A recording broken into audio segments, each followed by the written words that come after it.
Well, hello everybody. I thought I'd do a video about my motorcycles when I was younger. The reason that I brought that up is because this last Sunday I was out on my bike. You've seen the video of it, and I dumped it on top of myself for the fourth time, I believe it's been. Messed up my ankle. Nothing too serious, not broken or anything, just, tough to walk around on. And I started thinking about the other things that have happened to me when I was younger on motorcycles. I used to be kind of crazy on them, doing, jumps and ramps and stuff. Nothing like today when you see these guys doing the crazy stuff they do today, but, we'd make our own ramps and we would jump. We'd race them through the woods and the forest and climb hills, things like that. And I had a Suzuki 185, which was an Enduro. Back in the 70s, the Enduro bikes were really popular. And so I had a Yamaha 90, and I traded that in, and my dad co-signed for me. I financed this Suzuki 185. It was yellow, canary yellow. And I loved that bike, and had knobby tires on it, 21-inch front wheel. And me and my buddies, whenever it would rain, when it would stop raining, we would go out into the woods. And where we lived in Cincinnati at the time, there were like acres and acres and acres of forest.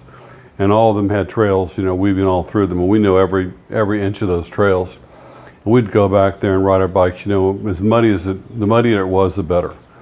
Climbing hills, going through mud. And one day it rained, and so me and my friend Richard, the same one mentioned in the other videos, and Milton, the same guy that I went to Florida with, we all, it rained one day, and we all, called each other, hey, let's go riding. And so we went out to the forest and had a great time, climbing hills, going through mud, crossing creeks, things like that. And we've been riding for about an hour, I guess, and we got all muddy. I mean, when we were done, we were just caked with mud. Our bikes were caked with mud, we were caked with mud. And we came out onto one of the roads, and I can't remember the name of it. And we're just riding side by side, all three of us. And it's one of those country roads. I believe there was a little creek on the left-hand side, and the right-hand side has just dropped off into more forest. And we're riding along, and we're just, screwing around, doing wheelies, standing on our seats, doing wheelies, just goofing off. Not going very fast. We're going like maybe 15, 20 miles an hour. We're just doing tricks and stuff. And, and I was in the middle, and Richard was to the right of me. Milton was to the left of me. And I looked back. We had mirrors on our bikes. We took the mirrors off because we'd always get those caught on tree limbs and stuff in the woods. So we had no mirrors. And I looked behind me, and there's this highway patrol officer. One of those big white cars, And he's got mud all over the hood of his car from us, coming off our tires, all this mud. And he's just been following us, who knows how long, maybe for a mile or two, just watching, seeing how many laws we break, and just following us along, just watching us. And I see him, I go, cop. Well, Milton immediately pulls over, stops his bike, surrenders. Richard peels off and goes down to the woods, which, they're nowhere going to catch him. I mean, there's no pass or nothing. It was like a steep drop off into the forest, and he just goes off and weaves his way through the woods, and he's gone. And I just take off on the road. And so I became the obvious one for the cop to chase. And so he turns on his sirens, and he's following me. And I'm weaving along. He's having no trouble at all keeping up with me. But I know the area really well. And there's a neighborhood, and I had friends that lived in that neighborhood. So I dive into the neighborhood, and I'm weaving through there. He's still behind me. And there's this guy mowing his lawn, and I know the property, I know where all the streets are. And I cut right through this guy's property. He's out there mowing his lawn, big rooster tail, right through his nice green grass. And my plan was to go through his backyard to the next street and then lose the cop. Easy peasy, right? And I knew the neighborhood, I had friends there. Well, what I didn't know was, I guess a few weeks before, the guy had put in a chain link fence in his backyard. And so I go flying through his front yard, right past this garage, into the backyard. Oh shit, there's a fence. And I'm slide, because his grass is wet too, because it's rained. I slide sideways and smashed into the fence. I'm laying there on the ground. Bike's still running. Cop pulls up in the driveway right next to this guy's garage, gets out real casually, and comes walking up to me, and I don't even try and run. I mean, I'm caught. And I see Richard in the distance walking up, and what he's done, he's hidden his bike at somebody's house. He's taken off his jacket so he doesn't, I guess, be recognizable. And there's a crowd of people gathered by now. And so Richard's in the crowd of people like he's just, observing what's going on like everybody else. And so the cop's writing me a ticket. And actually, the cop was, the highway patrol officer. He was cool. He wasn't like being an asshole or anything. He was being nice, He was just writing me a ticket. He wasn't going to arrest me or take my bike or anything like that. He said a kid being a kid. But he wrote me a pretty long ticket. I mean, reckless operation, speeding, eluding an officer. I mean, all these things. And while this is going on, Richards works his way into the crowd. He's standing right, there's a crowd around the squad car that's parked in the driveway. And he's standing right next to the squad car to the passenger side. He's got his hand on top of the roof of the car. And he's taken his class ring and turned it around. And he's scratching "F-U" in the top of the cop's car while the cop is giving me this ticket. So Richard, of course, doesn't get caught. They let Milton go because he turned himself in. They said, just gave him a warning. Wrote me this big long ticket. And I went to court, and the judge, I pled guilty, and they gave me, it wasn't much, it was like a $100 fine or something, which was a lot of money back then, which I had to pay. And didn't suspend my license, nothing like that. And the cop didn't seem to want to be vindictive or anything like that. He had to show up at court, he was there, but he just kind of said, well, he was polite, and I wrote him a ticket, and he said he was sorry, and so I kind of got away with that. Another story about that very same motorcycle. It was my only transportation back then. It's the only way I could get around. And so I rode it in the wintertime. It was snowing in Cincinnati. I rode it in the wintertime in the snow. I rode it in the rain. I rode it in the summer. I rode it every day, no matter what the weather. And it was in like the fall, and I was riding this bike to work. I worked at a factory. Back in the 70s, by the way, it was pretty hard to find jobs.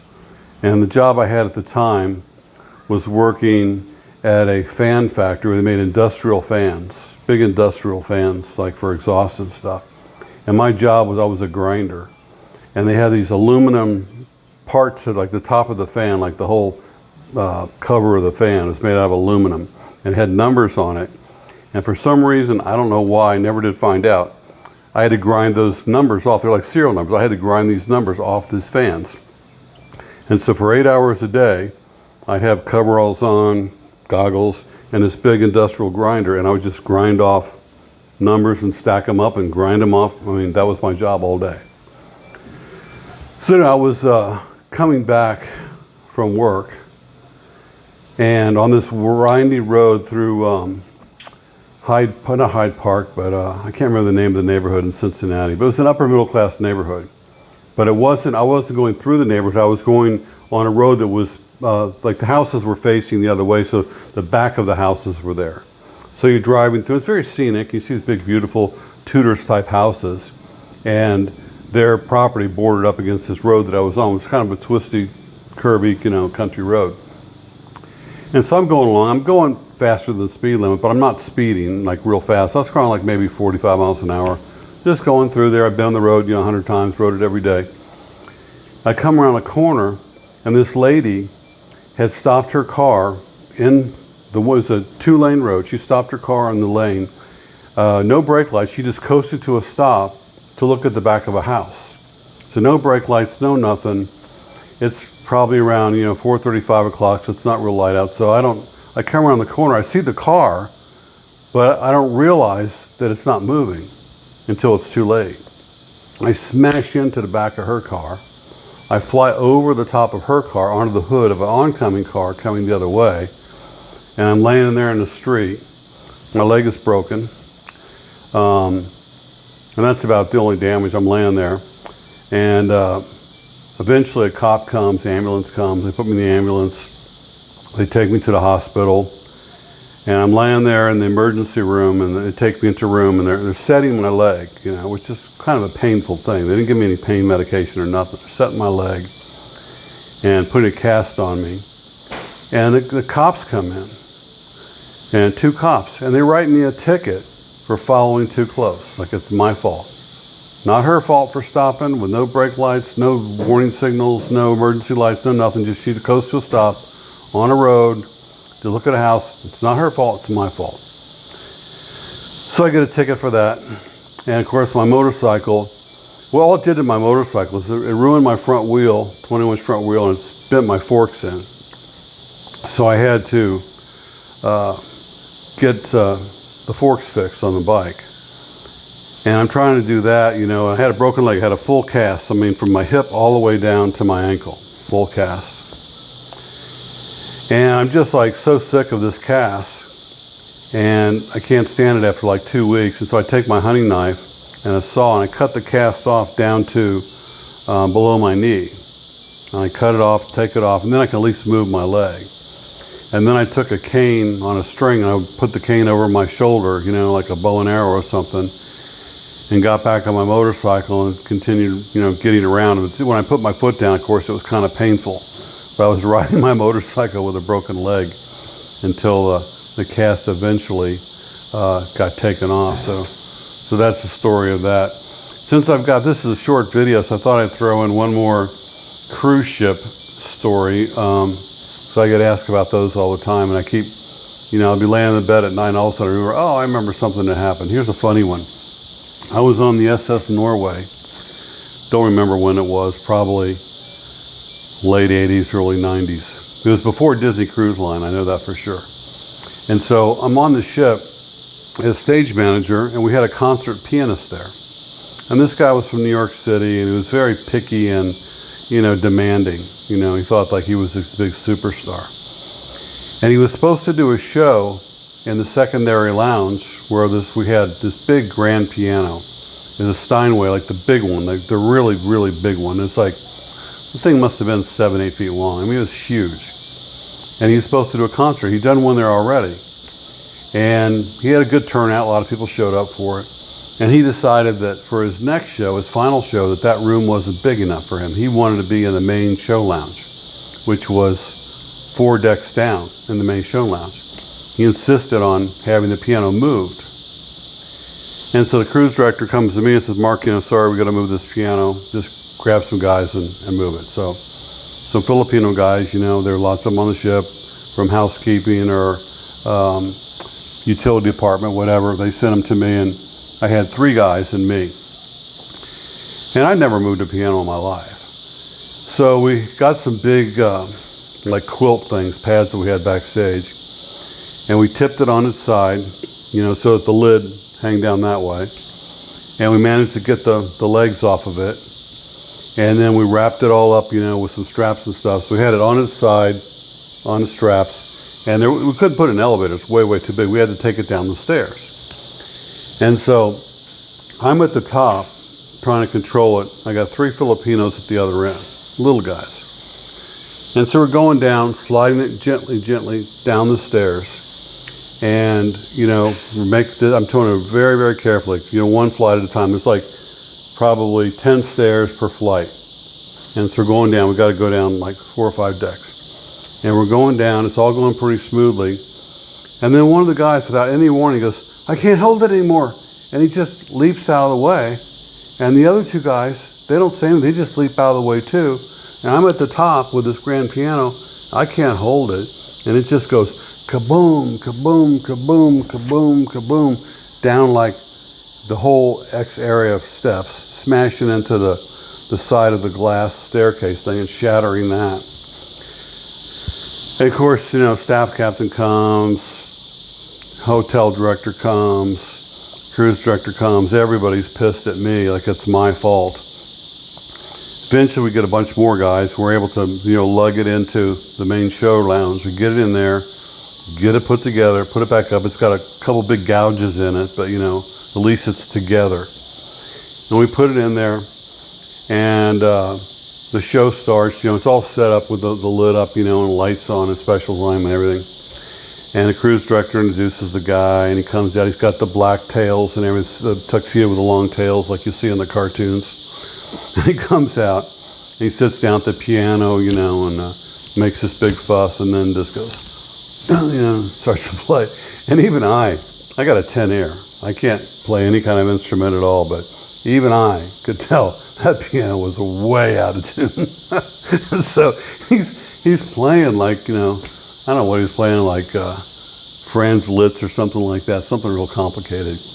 And he's playing it, and he can tell the look on his face because sweat's coming down his face. He realizes, you know, how horrible that it sounds. He's got like a 45-minute show, and he can't stop. And this is one guy who doesn't talk. There's no microphone. He never says a word. It's all, we introduce him, show's over, he gets up, takes his bow, they applaud, and he walks off. And so he's got no way to say anything or do anything. He's stuck out there. And so, you know, we had a good laugh about that. Of course, afterwards, he was furious. He was absolutely furious. And one other piano story, concert pianist story, I was on another ship called Sunline, and we were in the Amazon, and another concert pianist, another one from New York, and he was a nice guy, and he was going to play Franz Liszt. I may have got this wrong. Franz Liszt, the same guy I think that one's going to play. The reason is it's supposed to be really, really difficult music to play. Anyway, he said, Mark, I need you to turn the pages of my music while I'm playing. You had to be up on stage. I was the assistant cruise director on that ship, and I also was kind of like stage manager too. And I said, well, yeah, I can't read music. He said, don't worry about it. So all you got to do is I'll play, and when I go like this, you just turn the page. That's all you got to do. And I said, okay. So I'm up on stage standing next to him. They don't introduce me or nothing. Everybody knows who I am anyway. And so they introduce him, and he starts playing, and he does that, and I turn the page, and it goes perfect, no problem at all. Well, the next day, I'm walking around the ship, and all these people coming up to me, Mark, I was so impressed, you know, that you could read that music and you knew exactly when to turn the page. It was amazing. God, you've just got so many talents. And of course, I never told them I couldn't read music. So anyway, that's the end of this video. I've got another interview with Dan that I'm going to be releasing. It'll be out actually tonight. And John, who I interviewed earlier, the 85-year-old guy that's traveled around the world. I'll be doing another interview with him probably sometime this week too. So thanks a lot for your comments, guys. Really appreciate it. And hope to talk to you again. And thanks a lot. Bye.